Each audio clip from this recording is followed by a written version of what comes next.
What's up, y'all? I'm Black Talent Sport, and in today's video, it's going to be a suspension update. If you guys remember, some time ago, I was faced with the decision to either keep the lift or remove it. I finally made the decision. I ordered some parts, and today we're going to go over it's 8 things that's going to be the resolution. And you don't want to miss that 8th item because it's basically revolutionary. It's a great idea, and I'm happy to implement it and see if it helps out with my suspension woes, so to speak. All right, so stick around for this video. Oh, but first, I want to remind you guys to please continue to smash that like button, subscribe, hit that notification bell, make sure it's on all so that you'll get notified when I come out with these videos. I greatly appreciate that. All right, so let us go through these 8 items. But first, before we even do that, I want to take some time out to basically give a little bit of background. I'm not going to go too much into this because you should be able to check out some of my other videos that I've done about this subject. Unfortunately, I've been struggling with this problem with parts breaking as far as my suspension goes from the Traxda lift kit and also the stock strut mount. So from the Traxda lift kit, I've been having problems breaking the sway bar link bracket. I don't even remember how many times I broke that thing, but it seems to happen every 30 to 40,000 miles. Of course, it is due to the potholes here in New York City. That's the only thing that I could come up with as to why that bracket just keeps breaking. If I didn't live in New York City dealing with these potholes, I'm pretty sure that wouldn't break, because as far as I know, I'm the only one that this keeps happening to. And I don't know who else in New York City has this Traxda lift kit. If you have this Traxda lift kit and you live in New York City, let me know in the comments below. I need to hear from you guys. Am I really the only one having these issues breaking the sway bar link bracket? But I basically have made the decision to stick with this lift. I have several reasons. Now, with the issue of breaking constantly breaking the strut mount, I have a solution for solving that problem. But we're going to get right into that in just one moment. All right, so just so you know, I am keeping the lift. I have several reasons why I'm keeping the lift. Really quickly, I drive on the beach. That's why I lifted Bullet. I drive on the beach. I need the ground clearance. That's number 1. Number 2, I like the look. I prefer the look over the lowered look. It's grown on me. And, you know, even though sometimes I feel like the grass is greener from the other side, but I really prefer that look. I hate the stock height. I like the lowered look, but I believe I like the lifted look better. It's an Explorer. You know, the lift gives it a nice rugged look, and so does the tires complement that. And it just looks really nice. You know what I'm saying? I get a lot of compliments about my Explorer being lifted and how much they prefer the lifted look. So it's encouraging. So that's it. It's the lift is staying. But what I'm going to do now is I'm going to effectively come up with solutions to solve the problems. Matter of fact, 2 of the major problems were at suggestions. Number 1 suggestion was from Traxda, the owner of Traxda, which his name is Greg. And the second solution I'm borrowing from a friend of mine that I'm in contact with on Instagram, which I'll get into those in just a moment. All right, so let us now look at the first thing that I'm doing to correct my suspension woes. All right, which with the bracket breaking. This was a suggestion by Greg, the owner of Traxda, quite some time ago. I even tried to do it once. I ordered the parts, and unfortunately, it was the wrong size. It's the Steam Jagger adjustable sway bar links. All right. Now, when I get the proper side, which I've already ordered them, so they're on the way. I'm just waiting for them to arrive. When I get them, what it's going to do is it's going to replace the Traxda sway bar link bracket altogether. Because it's adjustable, I can still keep the lift on and have it replace the bracket altogether. So when it comes, it's going to connect to the bottom of it is going to connect to the sway bar, and then the top is going to connect right to the Bilstein B6, where all of the sway bar links should go for the non-lifted Explorer. Because of the lift, I would have needed the bracket for the stock size sway bar link. But now that I'm getting the adjustable sway bar link, I no longer need the bracket because I can adjust it to the position that it should be in, that the bracket would have allowed. So that's going to be the fix for the sway bar link, the Traxda sway bar link bracket breaking. Enough is enough. So the next item, which I believe is number 2 that I'm doing, because I'm revamping my suspension. What I'm going to be doing also is getting new front control arms. You know, I have this cooking sound when I'm going over bumps, and I believe it's the control arm bushing. You know, the one that's on the control arm is like that silver bracket, they call it, I believe. That it has 2 bolts on it. Yeah, that bushing in there looks terrible. In fact, you know, there are times when I'm driving and I go to make a move and I'm feeling way more play and movement in the suspension. And I believe that could be the one making the noise. Either that or the ball joint. But now, as for preventative, you know, it's really tough, as y'all know, most of you know, to track down the noises that the suspension is making for Explorers. You know, you may think it's inner and outer tie rods, or it could be that control arm, one of the bushings on that control arm. So the easiest thing for me that I'm going to do is I'm going to replace the front control arms altogether. I'm going to get new ones. I'm not going to replace one bushing at a time. I just want to get this thing one and done. Preventative maintenance. Don't want to be having to track it down. I'm just going to replace that control arm. I also just mentioned replacing the inner and outer tie rods. When I'm stopped, the car's not moving, you shake that wheel back and forth, you hear cooking still, you know. So, and now that the sway bar link is not a factor, because right now it's not on, that could only be the other missing link. So that will definitely be replaced as well. Now for the rear, my rear sway bar links need to be replaced as well.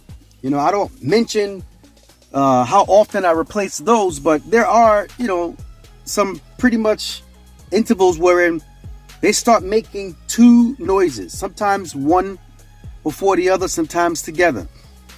You go over small bumps. I normally notice it when I'm going in and out of parking lots, and when the rear, you know, the rear section goes over the bump, you hear that one clunk, like clunk, clunk, clunk in the rear.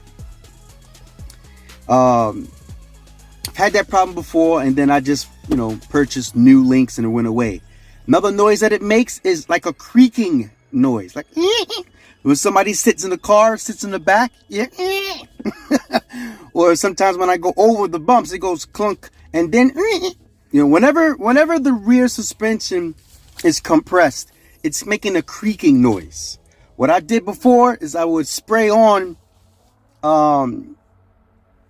what is that stuff that there's a lube that I bought that I use for the door when the doors creak, and I would spray it on there and it would go away for a good while. But I guess after it dries up, the creaking noise will come back. So in addition to what's going on in the front, is going on in the rear as well. Great, right? So that's going to be, I'm going to get the Steam Jagger sway bar links in the rear as well. And while I'm back there, I am finally planning to do the Steeda rear toe arms, and I'm also going to be doing the Steeda rear trailing arms. All right, I've been meaning to get those arms for the longest, and now that I'm having all of these clunking noises, I'm not playing around.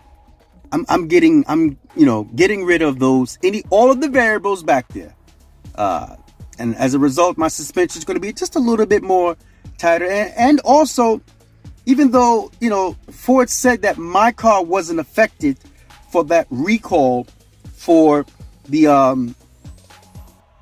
I don't know if it was the toe arms or the trailing arms, one of those two arms, it was a recall. When they searched my VIN number, they said it wasn't affected, but they don't look so good back there, so I'm not taking any chances. I'm going to replace those as well with the Steeda parts, man. Gotta go Steeda.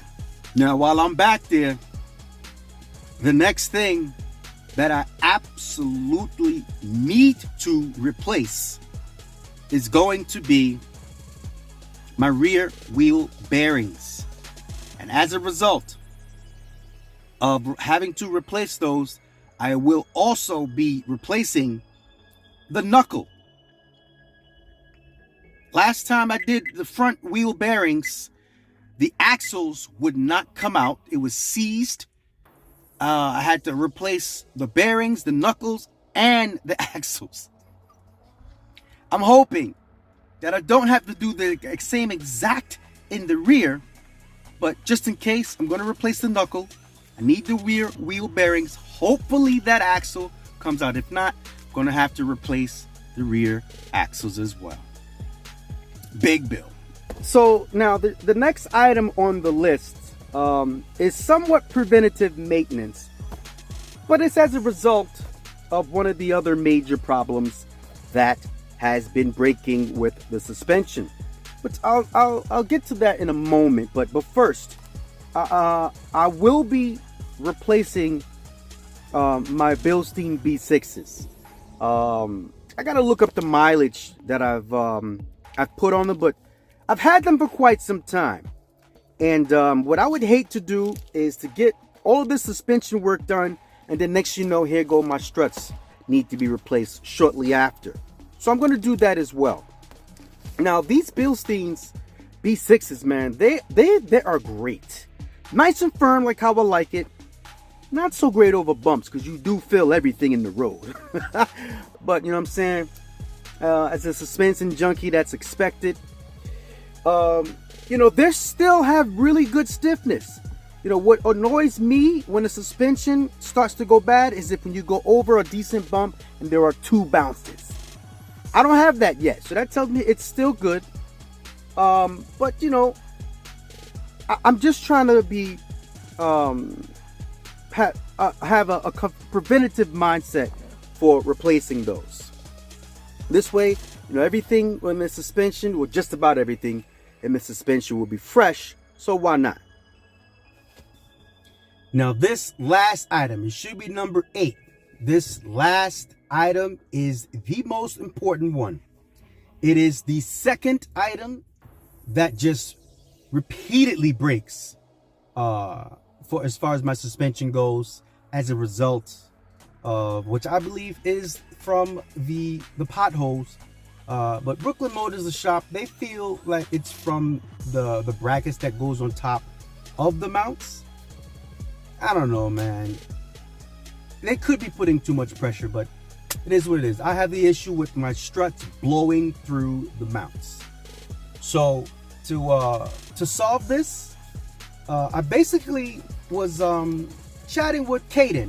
He's a friend I made, or we kind of became friends on Instagram. Really bright kid, man, really nice as well, very knowledgeable, especially for his age. We've been talking for a little bit, and then I just noticed that one of his mods that he's doing to his control arms is he's adding liquid urethane to his mounts. He's an autocrosser. He's involved with autocross. So I'm like, I wonder if I reached out to him. I'm like, I wonder if that would work for my strut mounts. I mean, because The failure that keeps happening is the rubber bushing inside of the mount. You know, there's like a circular bushing that's rubber that's what constantly fails, and that's what causes the strut to blow up through the mount. So what I'm thinking is I get new OEM strut mounts, put that liquid urethane in there, in that same cavity that it's in, let that hard, and what I'm thinking is hopefully that would strengthen the stock OEM bushing. So that's the solution that I hope will work. Greg from Traxda made a suggestion that I didn't particularly want to explore, no pun intended, which was he has a customer that installed a lift kit from an Explorer on a Mustang, and it fit. So he told me, well, why don't you just use upgraded mounts for a Mustang? He sent me a link. I looked at it, I examined it. It has some pretty decent bearings within there. But the problem is, they look too different. I don't want to purchase them and then they don't fit, because they have these little knobs on the outside that is not on the Explorer mounts, and I didn't want to experiment with that, so I left that alone. So this idea of using liquid urethane within the mount, that's got to work. So I'm going to try that. I'd rather try that, and I'm going to do that the next time that these mounts break. So I'm going to purchase the mount. I'm going to purchase the liquid urethane, apply it, and the next time that the struts blow through the mounts, I'm sure they're going to, I'm going to get those mounts changed along with, that's going to be the same time that I'm going to do the strut swap, the new Bilstein B6s. Same time. All right. So that is the 8 things that I'm doing to my suspension to basically revamp it so that I won't have the issues of breaking parts, because I'm keeping the lift. I'm keeping it. That's it. It ain't going nowhere. All right. So when these parts come, and either I install them or I get Brooklyn Motors to install them, because this is going to require the car to be in the air. I'm not going to be able to do this on the street. I don't have a garage. I live in an apartment building, and you know, wheel bearings is not something that I want to be doing on the street. So I will have Brooklyn Motors help me out. So as soon as all the parts come, I will make some videos to update you guys and show you and walk through what exactly was done and how and why and so forth and so on. Well, all right, that's going to wrap up this video. I want to thank you guys for watching. Please continue to smash that like button, subscribe to the channel to stay tuned for what's coming up next. Make your video suggestions in the comments below. So please remember to have a blessed day, and